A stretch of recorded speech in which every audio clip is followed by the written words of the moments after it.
Luc Dini est l'invité du Grand Angle. Bonjour. Bonsoir Demet. Vous présidez la commission Sigma 2 de l'Association d'aéronautique et astronautique de France. Vous venez également de sortir un livre, OVNI, lumière sur les dossiers déclassifiés du Pentagone. D'abord, on ne dit plus OVNI, on dit PAN. PAN pour phénomène aérospatial non identifié. PAN, c'est pour crédibiliser un sujet qui a longtemps été assimilé à une culture populaire un peu fantaisiste ? Alors, PAN existe depuis longtemps en réalité. C'est une des syllabes même du GEPAN, qui date de 1977, c'est pas tout à fait la semaine dernière. Et les Américains avaient l'équivalent qui s'appelle UAP, pour Unidentified Aerospace Phenomena, qu'ils ont transformé très récemment en disant que c'était Unidentified Anomalous Phenomena, pour expliquer qu'il y a des anomalies aussi bien dans l'espace aérien que dans la mer, voire dans l'espace. Donc ils ont généralisé le sujet. On a rallongé le champ. Le sujet n'est plus tabou depuis que le Pentagone, en 2019, a publiquement reconnu l'existence de phénomènes qui dépassent notre entendement. Le Pentagone organise d'ailleurs cette communication en rendant publiques des images prises par la marine américaine. D'abord, dites-nous en quoi ces images sont éloquentes. Alors ces images sont éloquentes tout simplement parce que elles sont commentées en même temps par des pilotes de chasse de l'US Navy. J'insiste là-dessus car ce sont eux qui ont parlé, ce n'est pas l'US Air Force. Néanmoins, ce sont des images qui sont prises à partir d'avions de chasse F-18 et donc qui traduisent au fond un étonnement, voire des craintes dans certains cas, de la part de pilotes de chasse américains. Voilà l'histoire et c'est celle qui a été portée à la connaissance du Congrès, d'où toutes les réactions en chaîne que l'on voit en gros depuis 2 ou 3 ans. Alors il y a une accélération de la communication du Pentagone qui tout d'un coup se met à révéler, à déclassifier. Comment il faut interpréter cette posture du Pentagone qui tout d'un coup joue plus ou moins la transparence ? Alors je pense que c'est en réalité l'effet conjugué des témoignages de pilotes militaires de l'US Navy, encore une fois, car ce sont eux les premiers témoins, ceux qui parlent. Bon. Et puis en même temps d'une action du Congrès qui, sensibilisé par ces témoignages-là, prend le sujet en main en disant il faut faire une lumière sur les dossiers. Voilà. Et donc, sous la pression du Congrès, le Pentagone va mettre peu à peu en place une structure, en 2020, structure temporaire, qui va devenir permanente et qui s'appelle l'ARO aujourd'hui, donc qui est la cellule de recherche et d'enquête sur les ovnis aux États-Unis. Alors, il y a plein d'expériences qui sont compilées, il y a plein d'observations, mais alors, qu'est-ce qui... pour vous, qu'est-ce qui vous fait dire qu'il y a peut-être une vie ailleurs que sur Terre et que nous avons été peut-être visités, peut-être même visités plusieurs fois ?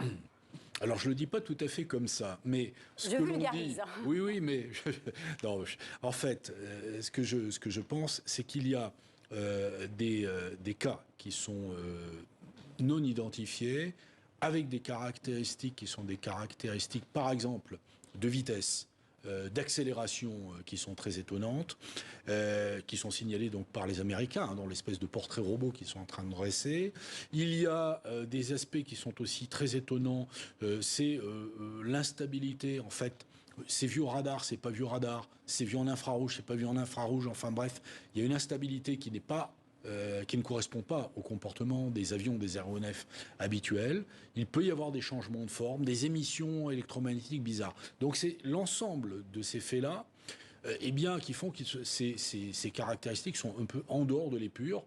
Et donc laisse penser que soit ça correspond à des technologies très curieuses, très avancées, et qu'on ne connaît pas, et c'est la question que les Américains se posent sur un certain nombre des observations, pas toutes, il y en a d'autres qui le décryptent assez facilement, soit qui viennent d'ailleurs. C'est la question qui se pose aujourd'hui et qui nécessite d'investiguer plus en profondeur. Comment faire la différence entre de l'espionnage et des phénomènes non explicables ?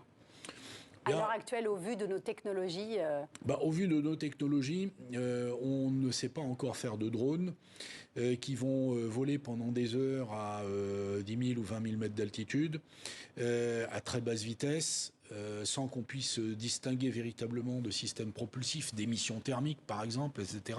Et encore faudrait-il conserver de l'énergie à bord, et qui vont changer d'altitude, passer du niveau donc de 10 000 mètres par exemple jusqu'au niveau de la mer en quelques secondes.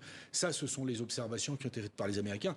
Bon, on ne connaît pas de technologie chinoise, russe ou américaine qui correspondent à cela.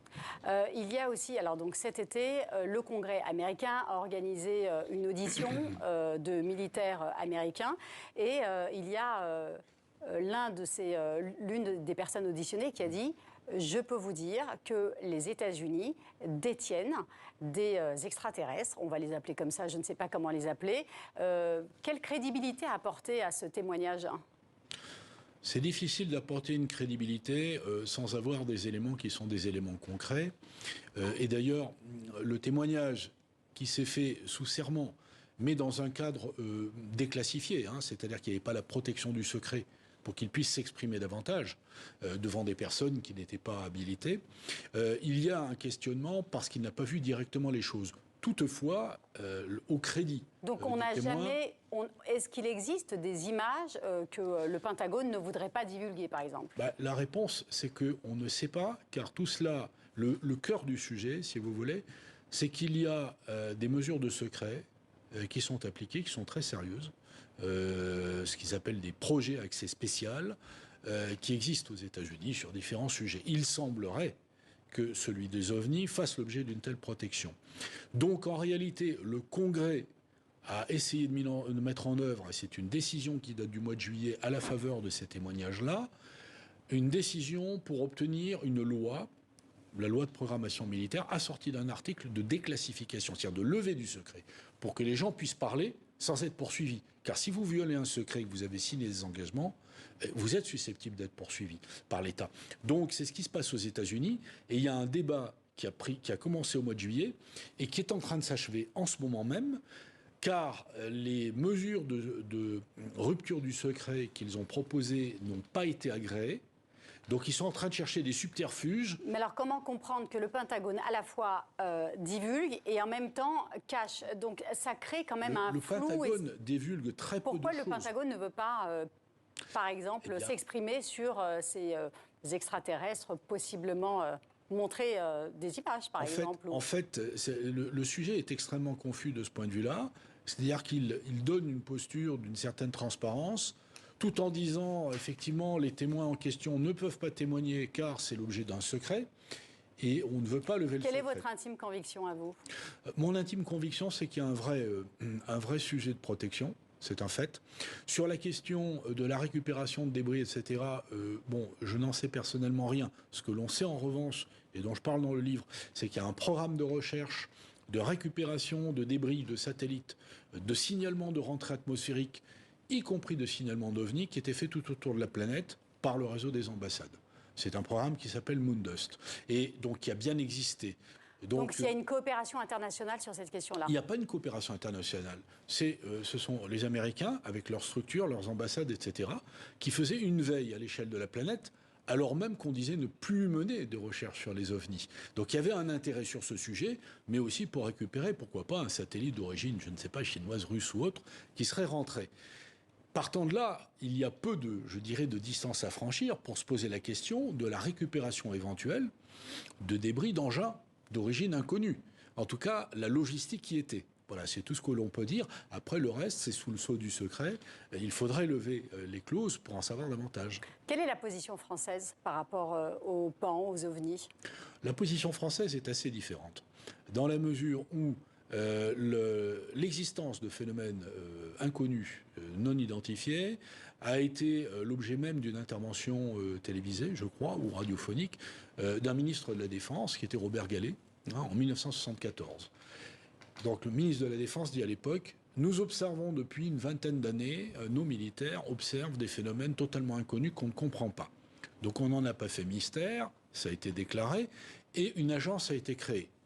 Alors agence civile, du côté militaire, on ne sait pas exactement ce qui se passe, mais agent civil qui a pignon sur rue, qui mène des recherches et surtout qui reçoit les témoignages des citoyens français pour apporter des explications.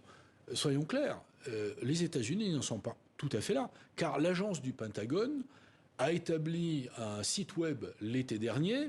Et on ne peut pas dire que ce site web recèle des centaines de dossiers expliquant ce qu'étaient les ovnis observés. Ce n'est pas le cas encore. Hein. Oui, en tout cas, merci. Je crois qu'on va devoir vous réinviter, Luc Dini, car nous sommes loin d'avoir épuisé ce sujet-là. Merci d'avoir répondu à nos questions.